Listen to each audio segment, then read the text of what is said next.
Jeffrey Epstein ತನ್ನನ್ನು ಯಶಸ್ವಿ ಹಣಕಾಸು ಸಲಹೆಗಾರನಾಗಿ ಪರಿಚಯಿಸಿಕೊಂಡು ನ್ಯೂಯಾರ್ಕ್, ಫ್ಲೋರಿಡಾ ಮತ್ತು ಯುಎಸ್ ವರ್ಜಿನ್ ದ್ವೀಪಗಳಲ್ಲಿ ಪ್ರಭಾವಶಾಲಿ ಜೀವನ ನಡೆಸುತ್ತಿದ್ದನು. ಅವನು ಮಾಜಿ ಅಮೆರಿಕ ಅಧ್ಯಕ್ಷರಾದ ಬಿಲ್ ಕ್ಲಿಂಟನ್ ಮತ್ತು ಡೊನಾಲ್ಡ್ ಟ್ರಂಪ್, ಬ್ರಿಟನ್ನ ಪ್ರಿನ್ಸ್ ಆಂಡ್ರೂ, ಮೈಕ್ರೋಸಾಫ್ಟ್ ಸಹಸ್ಥಾಪಕ ಬಿಲ್ ಗೇಟ್ಸ್ ಸೇರಿದಂತೆ ಹಲವು ಗಣ್ಯರೊಂದಿಗೆ ಸಂಪರ್ಕ ಹೊಂದಿದ್ದನು.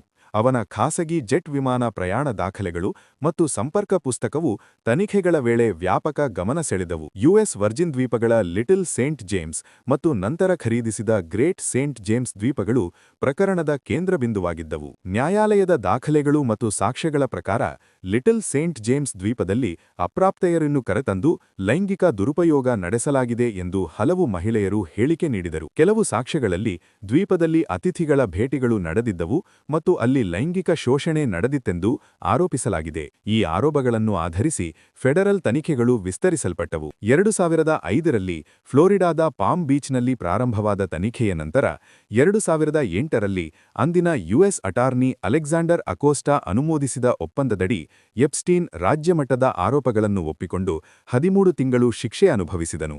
ಆದರೆ ಈ ಒಪ್ಪಂದವು ವ್ಯಾಪಕ ಟೀಕೆಗೆ ಗುರಿಯಾಯಿತು. 2019ರ ಜುಲೈನಲ್ಲಿ ನ್ಯೂಯಾರ್ಕ್ ಫೆಡರಲ್ ಅಧಿಕಾರಿಗಳು ಎಪ್ಸ್ಟೀನ್ ವಿರುದ್ಧ ಅಪ್ರಾಪ್ತೆಯರ ಲೈಂಗಿಕ ಕಳ್ಳಸಾಗಣೆ ಆರೋಪ ದಾಖಲಿಸಿದರು. ಆದರೆ 2019ರ ಆಗಸ್ಟ್ 10ರಂದು ನ್ಯೂಯಾರ್ಕ್ನ ಮೆಟ್ರೋಪಾಲಿಟನ್ ಕರೆಕ್ಷನಲ್ ಸೆಂಟರ್ ಜೈಲಿನಲ್ಲಿ ಅವನು ಮೃತಪಟ್ಟ ಸ್ಥಿತಿಯಲ್ಲಿ ಪತ್ತೆಯಾದನು. ವೈದ್ಯಕೀಯ ವರದಿ ಪ್ರಕಾರ ಅದು ಆತ್ಮಹತ್ಯೆ ಎಂದು ಘೋಷಿಸಲಾಯಿತು.